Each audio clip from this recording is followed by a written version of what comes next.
নমস্কার বন্ধুরা, আজকে আমার রেসিপি মালপোয়া। এই মালপোয়াগুলো মেলাতে দেখতে পাওয়া যায়, ছোট ছোট রসে ফেলা। ভিডিওটি প্রথম থেকে শেষ অবধি দেখুন। ভালো লাগলে লাইক, শেয়ার ও সাবস্ক্রাইব করবেন। চলুন দেখে নেওয়া যাক আজকের রেসিপি। নিয়েছি 300 গ্রাম সুজি আর 300 গ্রাম ময়দা। সুজি আর ময়দা একসঙ্গে মিশিয়ে নেব।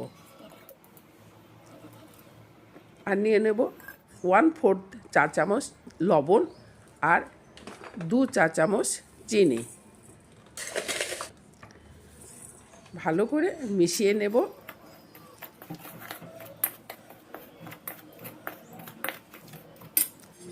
এবার নিয়ে নিচ্ছি নারকেল কোড়া, 2 চা চামচ নারকেল কোড়া আছে, নিয়ে নিলাম। আর নিয়ে নেব দুধ। এই মালপোয়াটা দুধ দিয়ে মাখলে টেস্ট অনেকটা বেড়ে যায়। গরম দুধ দিয়ে মাখা হবে। দুধ দিয়ে ভালো করে মোটা করে মাখবো। এটা বেশি পাতলা হবে না, একটু ঘন হবে। আর দিয়ে দেবো কাজু আর কিশমিশ কুচি, 5 গ্রাম মতো আছে কাজু, 5 গ্রাম কিশমিশ দিয়ে দেওয়া হলো।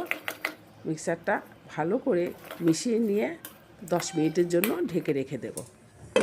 চিনির সিরাপ বানানোর জন্য 1 বাটি বা 300 গ্রাম চিনি নেওয়া হলো আর 1.5 বাটি জল। যতটা চিনি তার থেকে অল্প একটু বেশি জল নিয়ে নেওয়া হলো। আর নেওয়া হলো 2টো এলাচের ফল। ভালো করে রসটা জ্বালিয়ে নেব। রসটা বেশি গাঢ় করব না, এই পাতলার উপরেই হবে। একটু চটচটে ভাব আসলে রসটা নামিয়ে নেব। 2টো তেজপাতা দিয়ে রসটা ভালো করে ফুটিয়ে নেওয়া হলো।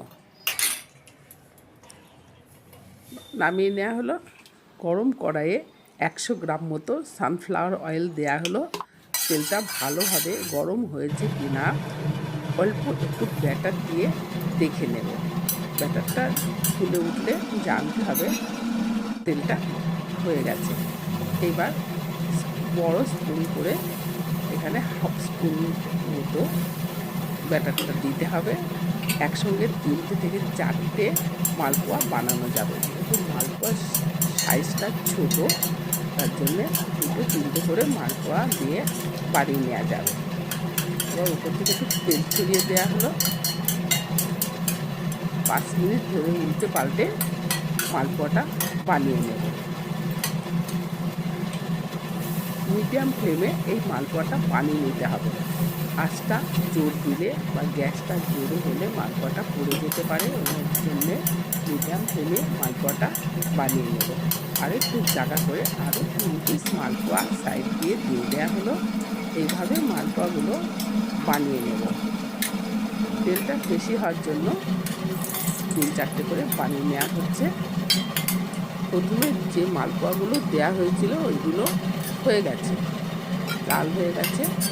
এই মালপোয়াগুলো তুলে নেওয়া হলো। আবার এখানে কিছুটা জায়গা হয়েছে, ওইখানে আরও 3টে থেকে 4টে মালপোয়া দিয়ে দেব।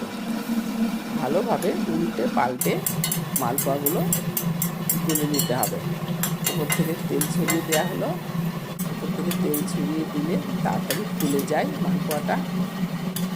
আগে 3টে হয়ে গেছে, এটা একটু উল্টে দিয়ে এটা তুলে নেওয়া হলো। বন্ধুরা, এবার রসের মধ্যে একটু গরম থাকতে রসের মধ্যে দিতে হবে। রসটা অল্প গরম থাকবে আর মালপোয়াটাও একটু গরম থাকবে। এইভাবে মালপোয়াগুলো বানিয়ে নিতে হবে। আপনারা ভিডিওটি বন্ধু বান্ধব আত্মীয় স্বজনকে শেয়ার করুন। ভালো লাগলে লাইক, শেয়ার ও সাবস্ক্রাইব করবেন। সবাই ভালো থাকবেন। ধন্যবাদ।